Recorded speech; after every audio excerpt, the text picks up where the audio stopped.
নমস্কার বন্ধুরা, রাধে রাধে। শ্রী রাধারানীর পাকশালায় আপনাদের সবাইকে স্বাগত।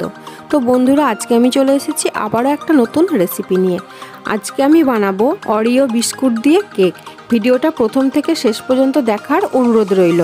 তো বন্ধুরা, যারা এই চ্যানেলটা এখনও সাবস্ক্রাইব করেননি তারা এই চ্যানেলটা সাবস্ক্রাইব করে ভিডিওটাতে একটা লাইক দিয়ে দেবেন, এবং যারা এই ভিডিওটা ফেসবুক পেজ থেকে দেখছেন তারা আমার এই ফেসবুক পেজটা ফলো করতে ভুলবেন না যেন। তো চলুন বন্ধুরা, রেসিপিটা শুরু করা যাক। এখানে আমি 5 প্যাকেট অরিও বিস্কুট নিয়ে নিয়েছি। বিস্কুটের প্যাকেটগুলো কেটে একটা জায়গায় বের করে নেব।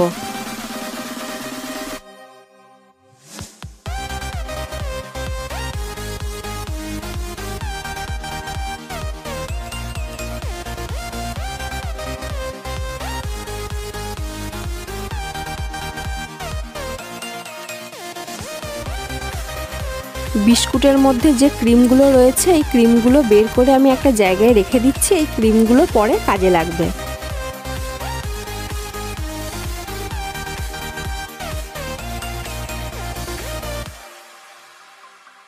ক্রিমগুলো আমি বিস্কুট থেকে সব বাটির মধ্যে বের করে নিয়েছি। এবার আমি একটা মিক্সিং জার নিয়ে নিয়েছি। বিস্কুটগুলো গুঁড়িয়ে নেব। বিস্কুটগুলো শিলে গুঁড়ালেও হবে।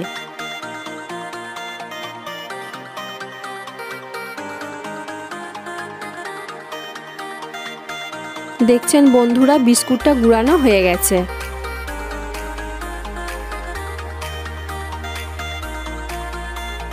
গুঁড়ানো বিস্কুটটা একটা জায়গায় ঢেলে নিলাম। এবার একটা ছাঁকনি নিয়ে নিলাম। 2 টেবিল চামচ গুঁড়ানো চিনি দিয়ে দিলাম। হাফ চা চামচ বেকিং পাউডার আর হাফ চা চামচেরও কম বেকিং সোডা দিয়ে দিলাম। এবার এইগুলো ভালো করে চেলে নেব।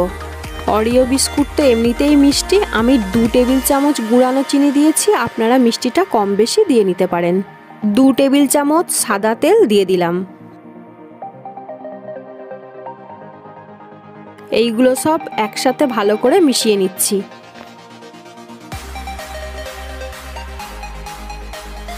দশ টাকা প্যাকেটের দুধ গুলে আমি ঠান্ডা করে নিয়েছি। এটা অল্প অল্প করে দিয়ে ব্যাটারটা গুলে নেব।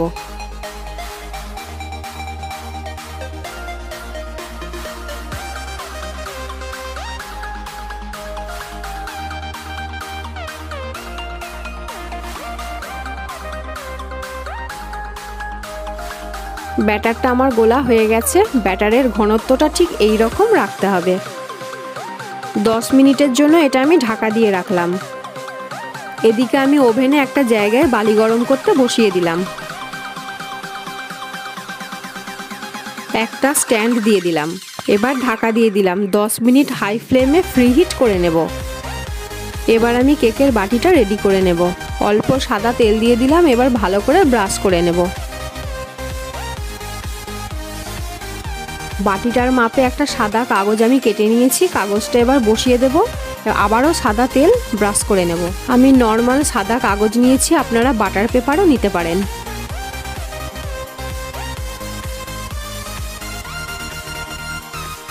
এদিকে 10 মিনিট হয়ে গেছে। এবার আমি ব্যাটারটা কেকের বাটির মধ্যে ঢেলে নেব।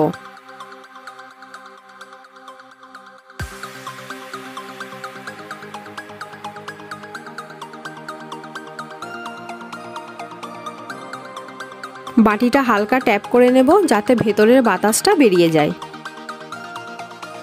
এদিকে বালি গরম হয়ে গেছে। এবার কেকটা বেক হতে দেব।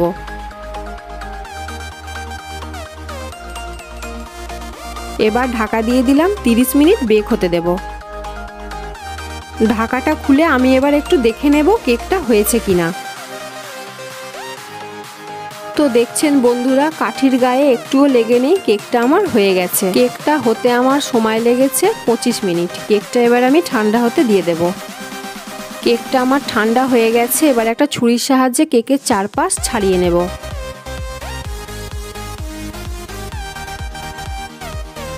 এবার একটা প্লেটের মধ্যে কেকটা আমি এইভাবে উল্টে বের করে নেব। এবার কাগজটা তুলে নেব। তো দেখছেন বন্ধুরা, কেকটা কত সুন্দর স্পঞ্জি আর সফট হয়েছে।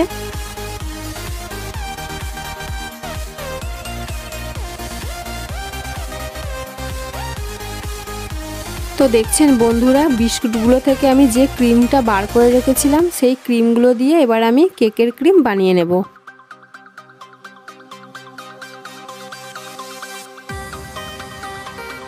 এখানে আমি 50 গ্রাম ওজনের আমুল বাটার নিয়ে নিয়েছি।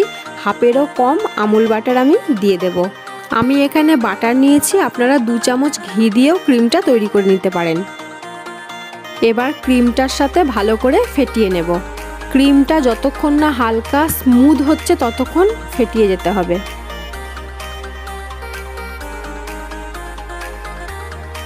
তো দেখছেন বন্ধুরা, ক্রিমটা কত সুন্দর হালকা আর স্মুথ হয়ে গেছে।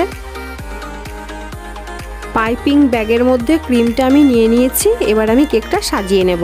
পাইপিং ব্যাগ হাতের কাছে না থাকলে বিস্কুটের প্যাকেট কিংবা নুনের প্যাকেটের কোণটা একটু কাঁচি দিয়ে কেটে নিয়ে তার মধ্যে ক্রিমটা ভরে সাজিয়ে নেওয়া যাবে। আমি ক্রিম দিয়ে কেকটা সাজিয়ে নিচ্ছি, আপনারা ক্রিম ছাড়াও প্লেন কেক বানাতে পারেন। তো দেখছেন বন্ধুরা, কত সহজে মাত্র 10 টাকা দামের অরিও বিস্কুট দিয়ে একটা সুন্দর চকলেট কেক তৈরি হয়ে গেল। আপনারাও বাড়িতে একবার ট্রাই করে দেখবেন, আশা করছি আপনাদের খুব ভালো লাগবে।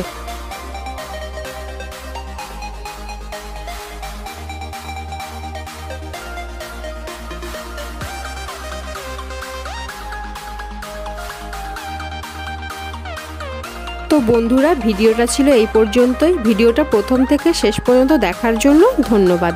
দেখা হবে আবার অন্য একটা নতুন রেসিপি নিয়ে। আপনারা সবাই ভালো থাকবেন, সুস্থ থাকবেন। রাধে রাধে।